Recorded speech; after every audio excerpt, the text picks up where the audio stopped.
সরকারকে ব্ল্যাকমেলিং করতে চাইছে না কোণঠাসা করতে চাইছে আমি জানি না।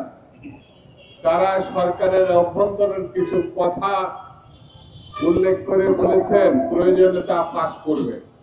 এই খুনিদের কোনোভাবে পুনর্বাসন করা যাবে না।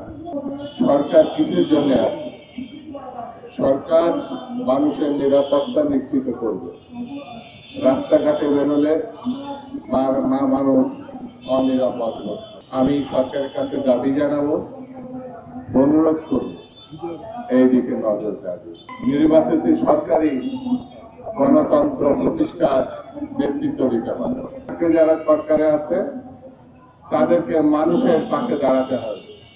নির্বাচিত সরকার প্রতিষ্ঠার যেসব কাজকাম সেগুলো তৈরি করতে হবে। কোন দল বিশেষের কথায় নির্বাচন পরিচালনার জন্য ডিসি, এসপি এবং নির্বাচন সংক্রান্ত ব্যাপারে যারা থাকবে সেটি যেন না হয়। সরকারকে ব্ল্যাকমেলিং করতে চাইছে না কোণঠাসা করতে চাইছে আমি জানি না। তারা সরকারের অভ্যন্তরীণ কিছু কথা উল্লেখ করে বলেছেন প্রয়োজনে তা ফাঁস করবে। এটি বড় মর্মান্তিক এবং নিঃসন্দেহে সরকারের জন্য শুভ কিছু বয়ে আনবে না। কোন রাজনৈতিক দলের কাজ না সরকারের অভ্যন্তরে চর নিয়োগ করা, লোক নিয়োগ করা, ব্ল্যাকমেলিং করার কথা বলা, এটা শোভনীয় না। গণতন্ত্রের জন্য আইনের শাসনের প্রেক্ষিতে এটা পানিশমেন্ট যোগ্য।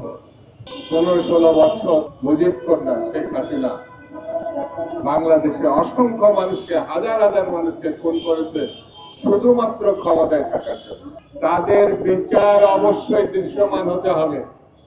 এই খুনিদের কোনোভাবে পুনর্বাসন করা যাবে না এবং এই খুনিরা যতক্ষণ পর্যন্ত থাকবে পার্শ্ববর্তী একটা দেশ বাংলাদেশকে বিপন্ন করবে এবং এই দেশ আমাদের আগাগোড়া সবসময় গত 54 বছর ধরে আমাদের দেশটাকে নিজের কলোনি হিসাবে, নিজের দেশ না, বন্ধু না, তারা আমাদেরকে শোষণ করেছে।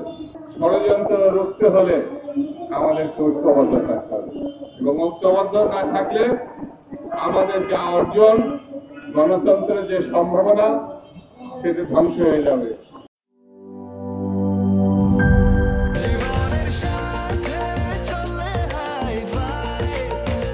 স্বাস্থ্যকর অল টাইম ফ্যামিলি কেক, সব সময় অল টাইম হেলদি লাইফ।